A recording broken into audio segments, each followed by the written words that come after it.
Então é um absurdo, a fiscalização é deficiente mesmo, e a gente sabe que muitos dos problemas ambientais é por não ter prevenido, né? A gente tem que remediar, a gente tem que fazer lei depois, tem que correr atrás do prejuízo, porque a gente não fez o trabalho de casa, que é prevenir. Mas voltando para o assunto das reservas particulares, Anderson, a gente estava falando o seguinte: o sujeito que está ouvindo o rádio, ele tem lá uma propriedade rural, ele tem lá uma matinha lá que ele já preserva, e ele fala, pô, interessante, de repente então eu posso ter uma reserva particular e contar com o apoio do governo, contar às vezes até com algum ganho financeiro, isenção de imposto. Como ele faz para ter essa reserva na prática, no papel, para ele poder contar com esses benefícios todos? Hoje já se tornou até um pouco mais fácil a constituição de uma RPPN. Há tempos atrás esse procedimento só era possível através da esfera federal, né, no IBAMA. Antigamente nós não tínhamos aquela a divisão, né, era feito direto pelo IBAMA. Hoje o Estado de São Paulo, inclusive aí com a participação do próprio movimento RPPenista do Estado de São Paulo todo, acabou criando um programa específico, um programa de apoio às RPPNs estaduais, e esse procedimento no Estado de São Paulo hoje é possível ser feito em âmbito estadual junto à Fundação Florestal do Estado de São Paulo, que fica lá no Horto Florestal, lá em São Paulo, que acabou sendo um processo mais célere, menos burocrático e até mais econômico. Mas, em suma, o ouvinte que está lá, eventualmente interessado pelo tema e queira constituir uma RPPN em sua propriedade, basicamente nós podemos dizer o quê? Ele precisa ter a questão dominial da área muito bem definida, ou seja, a matrícula do imóvel. Então será analisado a matrícula de modo que seja possível ali extrair que apenas ele, ou ainda que sejam outras pessoas, mas que seja possível extrair a exata dominalidade da área. Mas, Anderson, a gente sabe que muitas dessas matrículas, infelizmente, são matrículas antigas. A propriedade vai do pé de bananeira até a porteira do seu João, depois vai até aquela pedra no meio do morro, ou seja, é uma amarração muito fraca, né? Não é possível sem um georreferenciamento, ou seja, sem uma medição mais pormenorizada, a gente conseguir fazer uma reserva particular, né? Não. E aí teria que contratar, no caso, aí um engenheiro, um agrimensor, um topógrafo, e tirar do bolso para fazer isso. O sujeito tem como não precisar tirar do bolso para criar essa reserva, por exemplo? São duas situações distintas, Lincoln, mas muito bem lembradas por você. A primeira delas ainda nem diz tanto respeito à descrição da área da matrícula. A primeira é a dominalidade, como eu disse. Ali não é possível se constituir uma RPPN, por exemplo, em matrículas que a dominalidade esteja em frações ideais. Sujeito, por então, exemplo, imagine... Não. Eu tenho que ser dono e tenho que ser dono não de fração ideal. Se na matrícula tiver, olha, vamos fazer um exemplo aqui com nós dois, tá eu e você aqui batendo esse papo, então temos matrícula, o Lincoln tem, enfim, um percentual daquela matrícula sem definir onde. E o resto, às vezes, de espólio, de herança e de tudo mais, de compra. Se a matrícula não tiver o nome da pessoa ali bonitinho, dizendo, olha, a área é do Lincoln, pode até ter outros proprietários, aí essa é uma questão.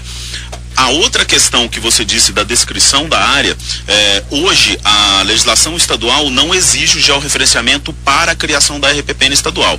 Porém, ainda que a descrição da matrícula não seja hoje já por vértices ou georreferenciada e tudo mais, se ele tiver a planta obviamente ali bem descrita, bem desenhada, né? E nela for possível fazer essa transposição do memorial descritivo para a planta, é possível se constituir sem que se faça o georreferenciamento. No entanto, se essa matrícula tiver uma condição precária de descrição, aí sim vai ser necessário fazer uma atualização dessa matrícula, e hoje aí a lei já fica até melhor feito se a gente já fizer o georreferenciamento, que já é uma exigência do INCRA, né? E aproveitar também para dizer que essa questão de RPPN aqui, a FREPESP, que eu estava comentando anteriormente, que é a Federação das Reservas Ecológicas Particulares do Estado de São Paulo, ou seja... Que é a união das RPPNs, exatamente, né? do Estado de São Paulo. Isso tem representado no Brasil inteiro, essas associações se reúnem numa confederação maior, e aqui na região do Vale do Paraíba, o Cone Leste aqui, tem a subsede subsede, a primeira subsede da FREPESP, e o Gregório, que é proprietário da RPPN Fazenda San Michele, que é uma RPPN aqui de São José dos Campos, que é o coordenador dessa subsede, conta com o apoio do Newton Pitombo. Então quer dizer, tem uma turma aí das RPPNs aqui em São José dos Campos. O Jefferson vai falar alguma coisa também. O Flávio Jefferson, se me permitem, eu quero aproveitar, já que a gente citou aqui do Gregório, uma pessoa fantástica, pra gente já cobrar dele um queijo que ele faz lá na São Michele. Trazer o queijo aqui na rádio. Então a gente levar para São Paulo o queijo da Fazenda São Michele. Gregório Eduardo Franco Vino, proprietário da RPPN Fazenda San Michele, São José dos Campos, com uma área de 84,71 hectares, tá? Ela é de 98. Então nós temos uma RPPN desde 1998 aqui em São José dos Campos. Perfeito. E aí, inclusive, a função da subsede da FREPESP aqui nessa região é auxiliar, inclusive, esses proprietários que eventualmente tenham interesse em conhecer um pouco mais sobre o tema, entender um pouco melhor a possibilidade de acessar, entrar em contato com o Gregório, com o Newton Pitombo aí, com a turma, para conhecer melhor. E aí esse contato pode ser feito via Instituto Eco Solidário. O Jefferson aqui tem o contato pessoal, isso aí a gente pode fazer. Inclusive fazer uma visita lá na reserva San Michele, de repente acho que é possível, né? Para conhecer como é que é o dia a dia de uma RPPN e qual a dificuldade, por exemplo, que ele teve, não só para criar, mas para manter também.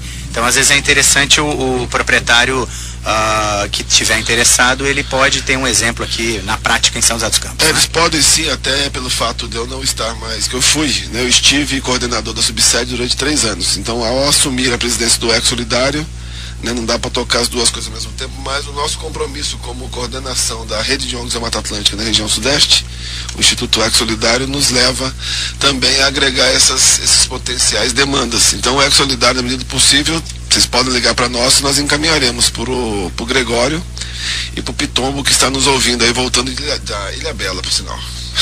Muito bom. Então, na verdade, é o seguinte, para a gente tentar encerrar essa questão de reservas particulares, né? O sujeito, ele pode contar, então, com o apoio do Estado para poder não ter esses custos, Anderson? Não, bem claro. O apoio do Estado vem no sentido de ter facilitado a criação da RPPN. O Estado não subsidia financeiramente a elaboração de matrículas ou contratação de consultoria ou de topógrafo e tudo mais. A contribuição do Estado objetiva, no caso das RPPNs, vem no sentido de se ter uma legislação, um processo de criação muito mais flexível, menos oneroso e menos burocrático, que a priori deve ser concluído dentro de 120 dias. O processo. Então a contribuição do Estado é nesse sentido. As outras contribuições, como nós dissemos, a isenção do ITR já vem, né, já é de uma esfera federal, mas a todas as RPPNs isso é aplicável, não há distinção entre RPPNs criadas eventualmente pela esfera federal ou pela esfera estadual, ambas são RPPNs da mesma maneira e vão ter o mesmo benefício, né? E tem também... Tem também... sim, dispensa o referenciamento. Mas tem uma outra questão sempre que surge também, e hoje cada vez mais uma exigência inclusive do Ministério Público, né? Às vezes o sujeito vai lá, causa algum dano ambiental e tal, e eu sei que o Ministério Público anda exigindo, até porque a lei também exige, que o sujeito mantenha a reserva legal da propriedade. O que é isso? A lei diz que 20% da propriedade ela tem que ser mantida, e se não tiver florestada, ou seja, o sujeito tem que deixar ela isolada ou fazer o reflorestamento de 20% da área. E essa área, ela tem que ser, de certa forma, não pode ter um uso muito grande dela, ou seja, o sujeito tem algumas regras para usar esses 20% da propriedade. Tirando isso, a gente tem também as famosas APPs, né? Que são as áreas de preservação permanente. Então, às vezes o sujeito ingessa a área dele com APP, reserva legal, então ele ingessa quase que toda a propriedade dele, principalmente nessa região nossa, que é uma região montanhosa, onde não tem topo de morro, tem água. Onde não tem água, tem declividade acima de 45 graus. Então, se ele pegar a letra da lei, ele tem que fechar a porteira e falar, vou embora, abandona aqui, porque não dá para fazer mais nada.